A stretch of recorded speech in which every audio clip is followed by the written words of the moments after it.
गजा में पिछले 2 साल से इजराइल लाखों के हिसाब से लोगों का कत्ल कर चुका है, जिसमें बच्चे और औरतें सभी शामिल हैं।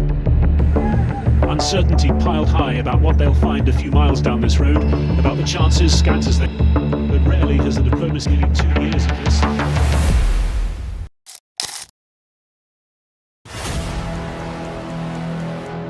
लेकिन आखिर इजराइल फलस्तीन के इस इलाके में इतना जुल्म और ज्यादती क्यों कर रहा है? असल में यहूदियों की होली किताब तौरात में लिखा है, एक दिन याकूब अलैहिस्सलाम, जिन्हें इजराइल के नाम से भी जाना जाता है, जो आज सारे यहूदियों के एंसेस्टर समझे जाते हैं, वो एक दिन फलस्तीन के इलाके में सफर कर रहे थे। तो रास्ते में एक रात वो रेस्ट करने के लिए वहीं एक पत्थर के साथ अपना सर लगा के सो जाते हैं, जहाँ उन्होंने एक ख्वाब देखा। इस ख्वाब को यहूदियों की हिस्ट्री में बहुत अहमियत हासिल है।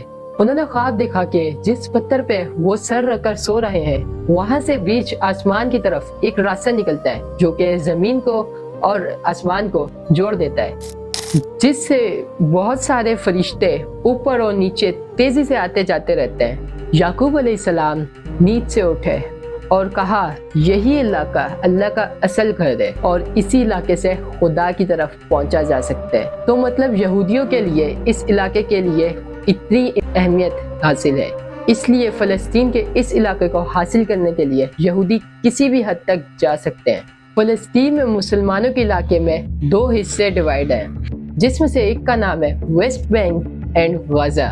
फलस्तीन के इन दोनों इलाकों के आपस में कोई कनेक्शन जुड़ता नहीं है और ये इलाके एक दूसरे से बहुत दूर होने की वजह से यहाँ की गवर्नमेंट और आवाम में बहुत से डिफरेंसेस हैं। मतलब इन दोनों इलाकों में एक नहीं बल्कि 2 गवर्नमेंट्स हैं। वेस्ट बैंक में PLO, जिसे बहुत सेक्युलर समझा जाता है, वहीं गजा में हमास, जिसे बहुत स्ट्रिक्ट समझा जाता है। फलस्तीन और इजराइल की वॉर तो पिछले 75 साल से चलती हुई आ रही है और पिछले 75 साल से सारे मुस्लिम कंट्रीज की पोजीशन एक ही थी कि जब तक फलस्तीन को उसका हक ना मिले तब तक इजराइल को तस्लीम नहीं किया जाएगा।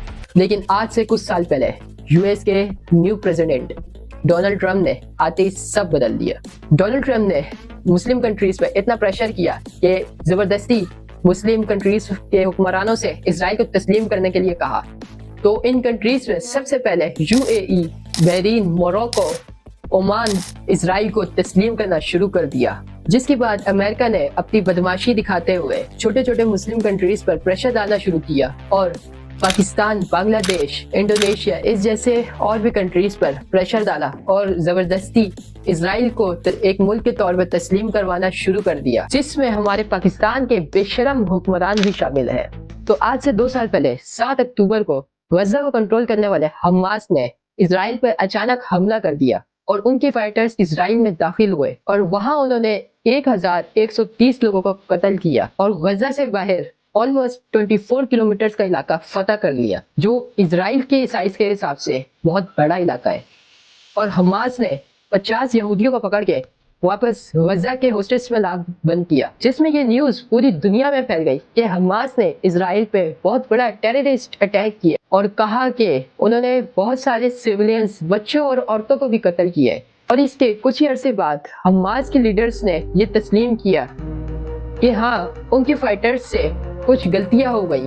अब पूरी दुनिया इजराइल की जानिब देख रही कि उनका जवाब क्या होगा, जिसके बाद इजराइल के प्राइम मिनिस्टर ने टीवी पर आकर ऐलान किया कि अब इजराइल गजा से ऐसा बदला लेगा जिसकी कभी किसी ने सोचा भी नहीं होगा। तो इस वजह से इजराइल ने गजा की तरफ जाने वाली सारी सप्लाईज को बंद कर दिया, जैसे कि खाना, बिजली, पानी, इन जैसी चीजों को।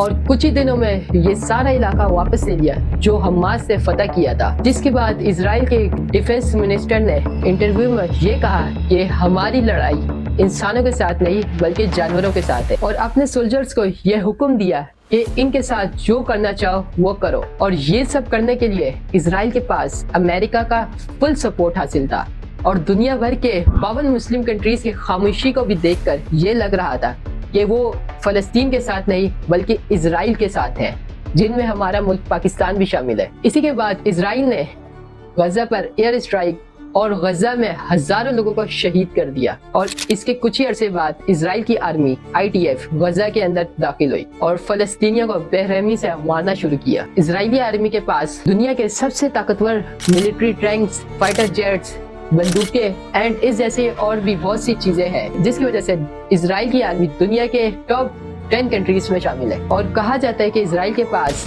80 एटम बम्स भी मौजूद है। और इसकी वजह से इजराइल की बेस्ट एजेंसी जिसका नाम मोसाद है, उसको दुनिया की बेस्ट एजेंसी माना जाता है। ये दुनिया की सबसे बड़ी स्पाई एजेंसी है। अब सवाल ये आता है कि इनकी ये इंटेलिजेंस एजेंसी इतने ही पावरफुल है तो इनको हमास के हमले का पता कैसे नहीं लगा। जो भी हो, आखिर इजराइल की फौज गजा में दाखिल हुई। गजा में 3 मेन सिटीज है, खान यूनिस, गजा एंड रफा। तो सबसे पहले इजराइल ने इन तीनों सिटीज की आपस की कनेक्शन को तोड़ने की कोशिश करी और फिर पूरी दुनिया के सामने फलस्तीनियों पर जुल्म करना शुरू करा, जिसमें उन्होंने लाखों फलस्तीनियों को शहीद किया। और अभी भी ये नंबर बढ़ रहा है। इजराइल के एयर स्ट्राइक्स ने आहिस्ता आहिस्ता बहुत से हॉस्पिटल्स को टारगेट करना शुरू किया, जिसकी वजह से इजराइल को पूरी दुनिया से बहुत सपोर्ट हासिल है। जैसे USA एंड यूरोपियन कंट्रीज में रशिया जैसे कंट्रीज ये भी शामिल है। अब बात आती है 2025 की, जब सेंट्रल मुश्ताक एंड इन जैसे 500 लोग दुनिया भर के 44 अलग अलग कंट्रीज से, जिसमें यूरोपियन कंट्रीज भी शामिल है, गजा की जानिब टनों के हिसाब से मेडिसिन, खाने पीने का सामान, कपड़े और इन जैसे जरूरत का सामान लेके जाने लगे। गजा के पास पहुंचते ही इनके ऊपर इजरायली फौज की जानिब से हमले किए गए। इनके पास कोई हथियार नहीं थे, बगैर हथियार के इन्होंने उनका सामना किया, लेकिन इजरायली फौज ने इनको गजा में दाखिल होने नहीं दिया। एंड गजा के करीब पहुंचते ही इनकी डायरेक्शन गजा से मोड़ के इजराइल के शहर अशदूद की तरफ मोड़ दिया गया एंड इन्हें वहां पर कैदी बना लिया, जिसकी वजह से आज पूरी दुनिया में प्रोटेस्ट हो रहे हैं एंड लोग अपनी हुक्मरानों से अपील कर रहे हैं कि प्लीज उनके लिए मदद भेजी जाए। लेकिन आज हुकूमत चुप है, खामोश है, कोई जवाब नहीं। आवाज उठा रहे तो सिर्फ इन्फ्लुएंसर्स।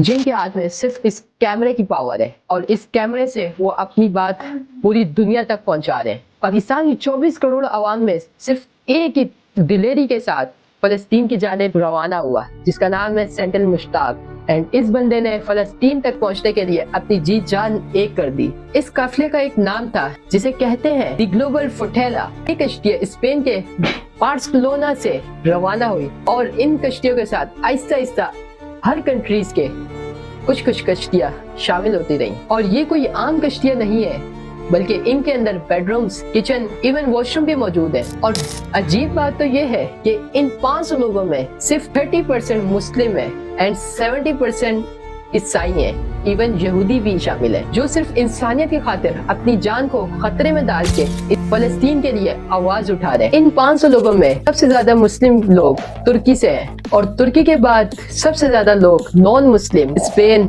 इटली, फ्रांस इस जैसे कंट्रीज से हैं। और अजीब बात तो ये है कि इस फोटेला में मुसलमानों के सबसे ज्यादा रिच कंट्री सऊदी अरब से 1% शामिल नहीं है। इस फोटेला में politicians, activist, even Hollywood actors भी शामिल हैं। For the global Sunod flotilla.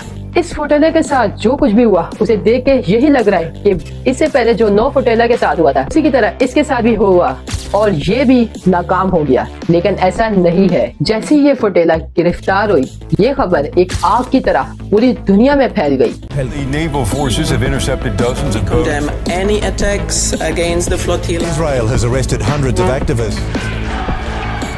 और पूरी दुनिया में इजराइल के खिलाफ प्रोटेस्ट होने लगा।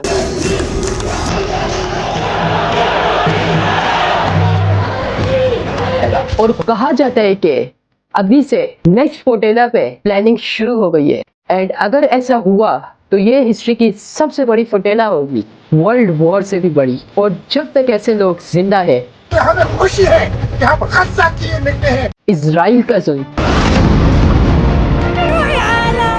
हमेशा एक्सपोज होते रहेंगे। Strikes in Gaza continue. Israeli strikes are again rattling Gaza. और अपनी राय कमेंट में जरूर बताइएगा, क्या मुस्लिम हुक्मरानों को इसी तरह चुप रहना चाहिए या कोई एक्शन लेना चाहिए। उम्मीद करता हूँ कि पूरी दुनिया में 52 मुस्लिम कंट्रीज के हुक्मरान इजराइल के खिलाफ कोई एक्शन लेंगे मैं मिलता हूँ आपसे किसी और डॉक्यूमेंट्री में न्यू इन्फॉर्मेशन के साथ। मुझे इजाजत दीजिए। अस्सलाम वालेकुम।